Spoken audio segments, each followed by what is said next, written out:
यह अलमारी तो 3 पीस सूट, जैकेट और कोट से भरी पड़ी है। कौन 40 से ज़्यादा सूट रखता है? यारर, मेरा मतलब है 5 से 6 सूट खूब है। खैर, उसने दूसरी अलमारी खोली तो उसमें सब शर्ट ही थे। सारे निर्मल टी शर्ट कहाँ हैं? उसने तीसरी और आखिरी अलमारी खोली तो वो भी ज़्यादातर शर्ट से ही भरी हुई थी और बस कुछ टी शर्ट थे, उसने उनमें से 4 ले लिए।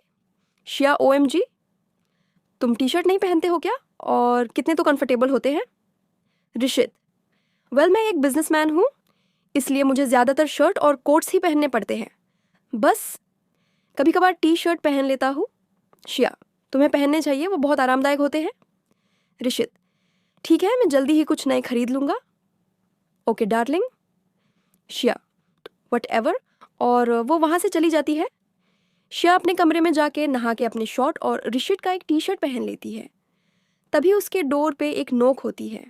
शिया दरवाज़ा खोलती है तो सामने एक मेड खड़ी होती है। शिया, हाँ बोलो मेड। मैडम, आपके कपड़े धोने के लिए लेने आई हूँ। शिया, पर मैंने तो मेरे कपड़े धो दिए हैं। मेड, अरे मैडम, अब सर मुझे डांटेंगे, अब मैं क्या करूँ? शिया, डरो मत, एक काम करो, तुम इनको सुखा दो। वैसे भी मुझे पता नहीं है कि इनको सुखाना कहाँ है। मेड डरी हुई थी। तभी पीछे से ऋषित शिया को डिनर के लिए नीचे ले जाने आया था। उसने सारे बातें सुन ली। ऋषित, क्या हुआ? माइड, सर इन्होंने अपने कपड़े खुद ही धो लिए हैं।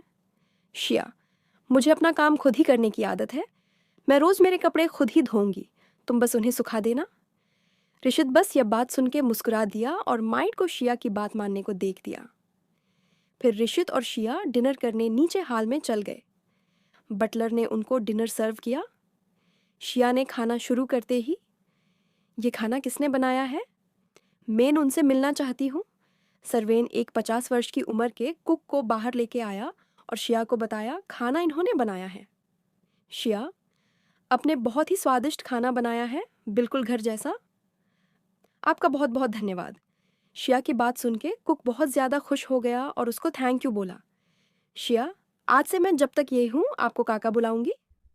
कुक, मुझे बहुत खुशी होगी बेटा। उनके मुंह से बेटा सुन के शिया को भी बहुत अच्छा लगा। वहीं पास में बैठा ऋषित यह सब चुपचाप देख रहा था। उसको शिया की यह सब हरकतें और भी ज़्यादा आकर्षित कर रही थी, क्योंकि शिया एक सिंपल लड़की थी जो हर इंसान की कदर करना जानती थी और उनसे यह सीखा था कि जब भी और तारीफ़ के काबिल हो तो तुरंत उसकी तारीफ़ कर देनी चाहिए। फिर खाना खा के दोनों अपने कमरे में सोने चले गए। शिया जल्दी ही सो गई थी क्योंकि वो बहुत थक गई थी। अगली सुबह जब शिया की आंख खुली तो एकदम से चौंक गई क्योंकि उसके पास में बिस्तर पर ऋषित सोया हुआ था। शिया जोर से चिल्ला उठी, तुम ये क्या कर रहे हो? शिया की आवाज़ सुन के ऋषित उठ गया। सो रहा था और क्या? शिया, तो अपने कमरे में जाके सोते ना, यहाँ क्या कर रहे हो? ऋषित, कमरा क्या पूरा घर ही मेरा है? मेरी जहाँ मर्जी हो मैं वहाँ सो सकता हूँ। मैंने तुम्हें कहा था ना, मैं तुम्हें अपनी पत्नी मानता हूँ तो अपनी पत्नी के पास ही तो सोऊंगा। और वैसे भी मैंने तुम्हें बिल्कुल छुआ तक नहीं है, बस सो ही तो रहा था। शिया ने सोचा बात तो सही कहता है, बिल्कुल भी नहीं छुआ, चुपचाप सो रहा था बस। पर क्या अजीब मुसीबत आ पड़ी है सिर पे। यह मुझे पत्नी मानता है तो इसमें मैं क्या करूं? मुझे क्यों शांति से नहीं रहने दे रहा? ऋषित, तुम कुछ भी सोचो या कितना भी गुस्सा करो, पर मैं रोज यही सोऊंगा। और हाँ, तैयार हो जाओ, आज हम शॉपिंग पे जाएंगे, तुम्हारे लिए जो भी सामान लाने हो तुम्हें, या ड्रेसेस। शिया, नहीं, मुझे नहीं जाना है शॉपिंग पे, मुझे शॉर्ट्स और टी शर्ट चाहिए जो है मेरे पास।